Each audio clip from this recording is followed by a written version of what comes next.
আসসালামু আলাইকুম দর্শক বিন্দু। আজ দেখাচ্ছি নতুন পদ্ধতিতে একটি কেক তৈরি করি।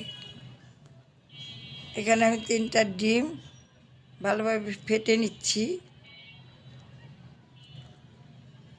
এখানে 1.5 কেজি দুধ আমি ঘন করে 3 পা করে নিচ্ছি।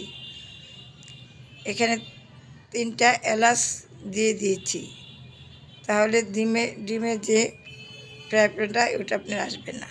হাতে কাজ করবেন, মনে মনে বেশি করে দুধ পড়বেন, আপনার আমলনামা ভারী করবেন। দুধ ঘন হয়ে এসেছে,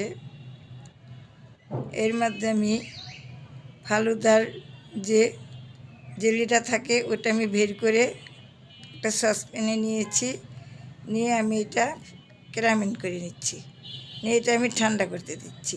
এদিকে আমি দুধও ঠান্ডা করতেছি। এটা আমি ফ্যানের বাতাসে ঠান্ডা দিয়ে দুধ ঠান্ডা করে নিচ্ছি। দুধ ঠান্ডা হয়ে গেছে, এলাচগুলো আমি ফেলে দিচ্ছি। এখন আমি ফেটানো ডিমগুলো দুধে মিক্স করে নিচ্ছি।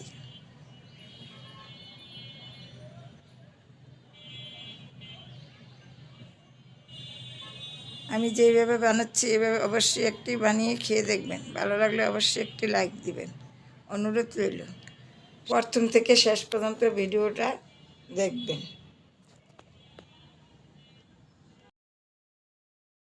ঘুটনিটা ভালো করে ঘুরতেছে না, এখন আমি পাতিল একটু কাইট করে নিব, তাইলে ঘুরতে ভালো হবে। একটা ঘুটনির সাথে আমি ভালোভাবে ঘুটে নিচ্ছি। আপনি চাইলে কেক বানানোর মেশিন দিয়ে ঘুরতে পারেন, তো আমি সবসময় ঘুটনি দিয়ে ঘুটে বানিয়ে নিই। একটা ঘুটনির সাথে ভালোভাবে ঘুটে নেবেন। দেখলেন কিভাবে আমি ঘুটে নিচ্ছি। এখন এটা শক্ত হয়ে এসেছে, এখন আমি এটার মধ্যে ঢেলে দিব। দেখতে সুন্দর, খেতেও দারুণ স্বাদ হয়েছে।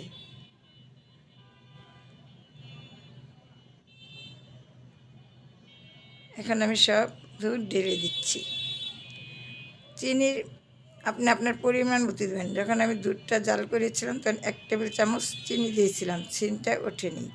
একটা ফ্রাই প্যানে আমি পানি দিয়ে একটা স্ট্যান্ড দিয়েছি, দিয়ে আমি এটার ভিতরে সসপ্যানটা বসাই দিচ্ছি।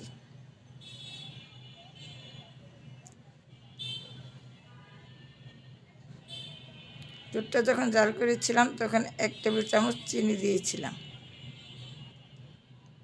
ভালোভাবে ঢেকে দিয়ে এখানে আমি একটি টিস্যু মশলা দিয়ে দিলাম। 35 মিনিট আমি রেখেছি। এখন ঢাকনা খুলে দেখছি কেমন হয়েছে। হয়ে গেছে, তারপর একটা টুটি দিয়ে দেখে নিচ্ছি।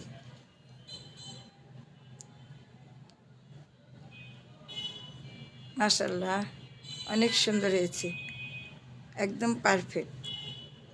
এখন আমি একটু ঠান্ডা করে চাকু দিয়ে চারিপাশ থেকে একটু ছাড়িয়ে দিচ্ছি। একটা প্লেট উপরে দিয়ে কীভাবে ঢেলে নিচ্ছি। একটু ঘামে পানি পড়ছে, ওটা আমি টিস্যু দিয়ে মুছে নিচ্ছি, নিয়ে আমি কেটে দেখাচ্ছি। এটা দেখতে সুন্দর, খেতে কিন্তু দারুণ স্বাদ হয়েছে। অনুরোধ রইল, একটি লাইক দিবেন, শেয়ার করবেন, পাশে থাকা বেল আইকনটি বাজিয়ে দিবেন। নতুন নিয়ে থাকলে সাবস্ক্রাইব করে নেবেন। তাই ভালো থাকুন, সুস্থ থাকুন, এই কামনাই করি বিদায় নিচ্ছি। আল্লাহ হাফেজ।